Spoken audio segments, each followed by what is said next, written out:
Nosotros somos el equipo número 1 y el día de hoy les daremos una breve introducción acerca de la semántica del lenguaje, del cual partiremos desde aspectos más generales hasta los más particulares. Primeramente hablaremos sobre las dos terminologías más importantes para poder comprender temas posteriores. Primeramente tenemos la gramática, la cual no es más que el análisis de la estructura de las frases, siempre y cuando estén bien escritas. Posteriormente tenemos la semántica. La semántica, partiendo de la gramática, es la que estudia el significado de las expresiones, siempre y cuando estén sintácticamente bien formadas. En caso contrario, deberá marcar un error. Dentro de la semántica de lenguajes tenemos diversos conceptos, pero primero veremos qué es la semántica de lenguajes. La semántica de lenguajes no es más que el conjunto de reglas que especifican el significado de una sentencia.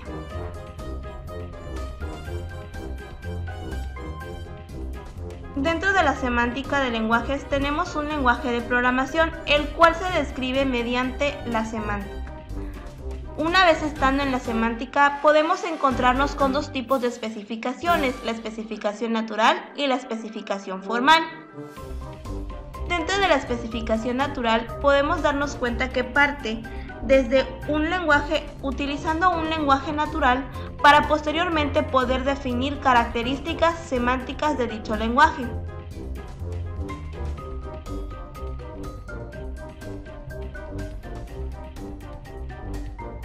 Aquí mostramos un ejemplo de especificaciones naturales. En este caso mostramos uno de los más conocidos, que es el if. El if vemos que cuenta con una expresión y con una proposición, o también en el caso del if else, también cuenta con su expresión y con su proposición. Las especificaciones formales se efectúan sobre operaciones o sobre lógicas matemáticas, lo cual quiere decir que son un poco más complejos. Pero ¿por qué debemos utilizar especificaciones formales de semántica? Porque una vez que se diseña un lenguaje de programación, este se tiene que estandarizar. Posteriormente se debe de identificar para poder ser comprendido por la persona o el programador que lo va a utilizar. Existen diferentes tipos de verificaciones, las cuales son la estática y la dinámica. La verificación estática es aquella que primero inspecciona todo el código y después lo corrige. La dinámica es aquella que hace pruebas de corrección en tiempo de ejecución. Metalenguajes para la especificación semántica del lenguaje. Hay que reconocer la complejidad de la semántica del lenguaje en un orden de magnitud mayor que el de la sintaxis. Esto se puede definir como un lenguaje para hablar de otro lenguaje, donde se describe el metalenguaje y el lenguaje objeto. La semántica operacional se trata de un semántico más antiguo, pero utilizado por ser intuitivo y por fácil aplicación y descripción. Su enfoque es cómo interpretar un programa a través del cálculo o operación, asociando un código máquina, el cual se puede realizar en máquina real definida, máquina abstracta o usando alternativas que a su vez utilizan la inherencia lógica, la construcción sintáctica y decisión lógica. Y todo esto interpreta un programa. La semántica denotacional se describe como una aplicación de entidades matemáticas, lo que permite la deducción de resultados durante la ejecución del programa y la inherencia de sus propiedades, tales como corrección, capacidad de finalizar y equivalencia entre programas. La semántica axiomática permite la deducción del resultado de la ejecución del programa, así como su inherencia más general, como corrección, capacidad de finalizar y equivalencia entre programas. La semántica algebraica está enfocada en especificar de los tipos y las operaciones entre sí mismos. Se basa en especificar los tipos de datos abstractos y las operaciones efectuadas sobre ellos.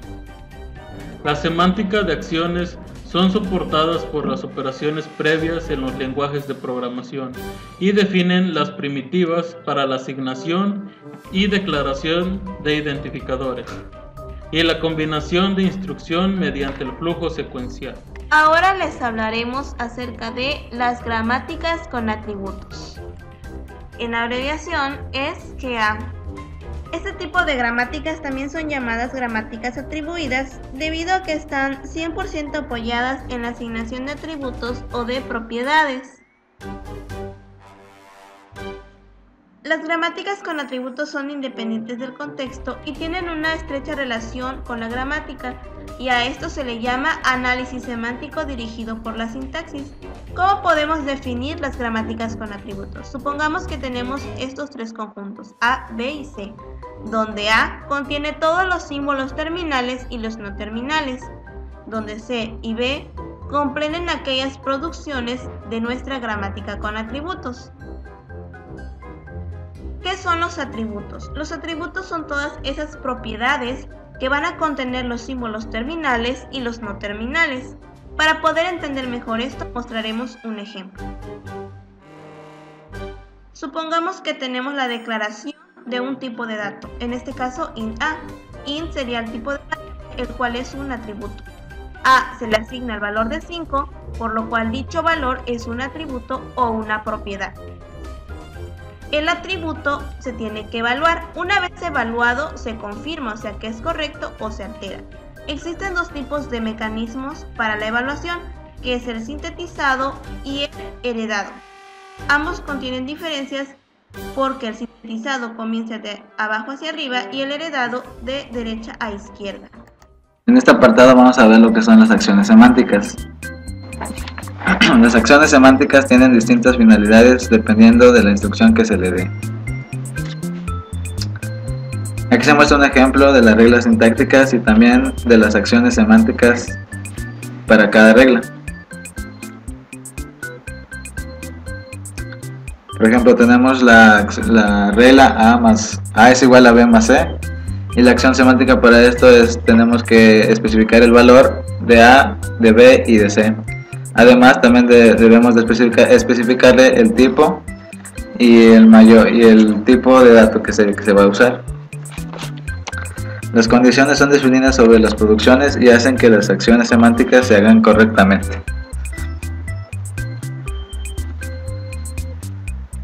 Aquí tenemos un ejemplo de algunas condiciones, las cuales tenemos la regla sintáctica y la condición. En este ejemplo es una división, y para lo cual el dividendo debe ser mayor a 0 para que la división se haga correctamente y la condición semántica haga su función. En este ejemplo mostramos una expresión que es el tiempo en horas es igual a 24 por 10 más la hora actual. Los pasos son, tenemos que declarar las reglas sintácticas para esta expresión, que son la asignación que nos lleva una variable que es igual a una expresión, y esta expresión va a llevar una expresión, un operador y una expresión. Las expresiones son variables y números, y los operadores son el más o el por. Tenemos que definir también los atributos, que son que los números llevan un tipo y un valor, las variables un tipo, un valor y un nombre, las expresiones llevan un tipo, un valor, y los operadores llevan un tipo y una clase. Aquí también se muestran las especificaciones para cada atributo. Después vamos a hacer el árbol sintáctico, cuyas derivaciones son la variable, el operador de asignación y la expresión. Vemos que en la expresión 1 nos vamos a derivar en más producciones, y la variable 1 toma como nombre el tiempo en horas. Vemos que en expresión 1 también nos deriva en expresión 2 en un operador y en una expresión 3. El operador 2 se queda como más y derivamos en expresión 2 y en expresión 3. En expresión 2 nos lleva a una expresión, a un operador 1 y a otra expresión. En la expresión 4 nos lleva a un número, que es el 24, y el operador nos lleva al operador de multiplicación. Y en operador 5 nos deriva a otra producción, que es la variable cuyo nombre toma el valor de días. Tenemos por último lo que es la expresión 3, que también nos lleva a una variable y cuyo nombre es la hora actual, y con esto terminamos de de analizar toda la expresión. Una vez definidos los atributos, tenemos que especificar las acciones que se van a hacer para modificar estos atributos. Por ejemplo, tenemos esta operación, pero si lo vemos así nada más, pues vamos a preguntar ¿qué es esto? Entonces es muy sencillo, la operación de asignación nos lleva a dos variables y debemos especificar su tipo, el tipo de dato y el valor que va a tener. También se hace lo mismo con las expresiones, se establece un tipo y el valor que va a adquirir. Tenemos esta operación que es el operador .tipo y nos lleva a una función que es mayor, que es el de mayor guión bajo tipo. Esta función determina el tipo de dato que vamos a usar, para lo cual después vamos a utilizar estas condiciones ya para saber el tipo de expresión que vamos a usar para hacer las operaciones. Por ejemplo, tenemos que es f y la f para leer para los flotantes y la i para los tipos de datos enteros. Una vez que hayamos definido los tipos de datos, vamos a usar un switch que es el que nos va a hacer la operación correspondiente para los tipos de datos sin tener ningún problema al momento de hacer esta operación. Y es así como concluimos esta exposición. Muchas gracias.